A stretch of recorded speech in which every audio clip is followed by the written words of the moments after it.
You thinking about trying a transfer but worried you might mess it up? Don't be. I'll show you how to apply one, what to do if something goes wrong, and what I'd do differently next time. After sanding down and preparing the drawers the same way I did the body of the dresser, I applied a coat of shellac. The goal here is to create a sealed, predictable surface that the transfer will adhere to properly. Once the shellac had dried, I gave it a light sanding with 400 grit sandpaper to make sure that the surface was nice and smooth, and then cleaned off any dust and debris with a microfiber cloth and some water. I also quickly marked all 3 drawers with tape so that I knew which was the top, middle, and bottom, because I certainly did not want to put this transfer on in the wrong order. On paper, this transfer is listed as 24 by 35 inches. But the actual printed transfer area is a bit smaller.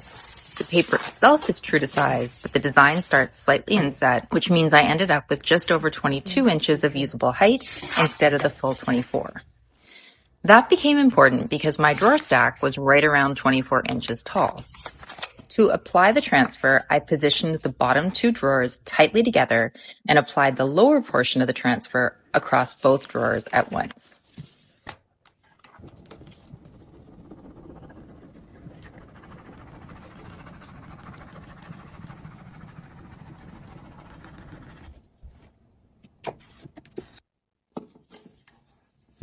I burnished the transfer starting with the edges and the corners before starting to pull it back. This shows you any spots that aren't quite adhered down, and you can go back and burnish them again.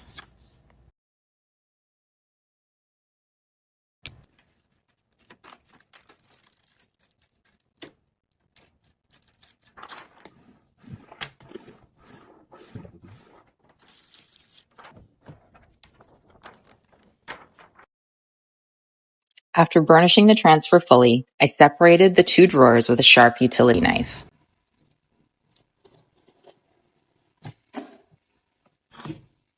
I repeated the same process with the middle and top drawers, applying the second piece of the transfer across both and cutting them apart once it was fully adhered. This worked quite well, but positioning is critical. As soon as you start lifting the backing, parts of the transfer will begin to stick. If it grabs in the wrong spot, you don't get a second chance. And that did happen here. And it meant I had to do some recovery work using a touch-up marker to clean up small areas where the transfer didn't release cleanly.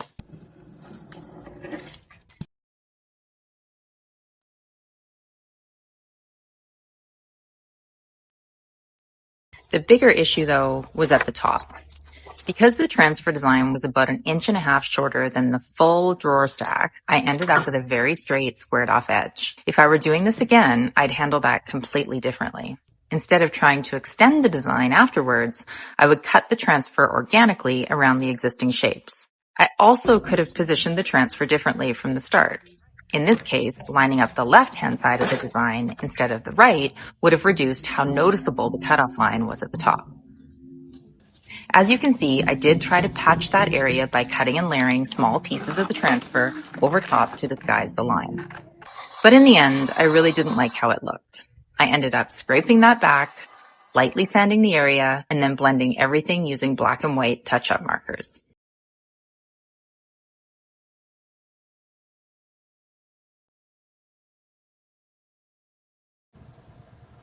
After I was satisfied, I gave the top edge a little bit more of a sand because there were still some scratches showing from where I'd scraped off that former transfer, and then I coated that area with shellac one more time. Thank you so much for watching. If this was helpful, please give it a like and subscribe. It really helps my small channel. And if you've tried a transfer or if you're thinking about it, let me know in the comments. Be sure to check out the full makeover and check the description for all the products that I used in this video.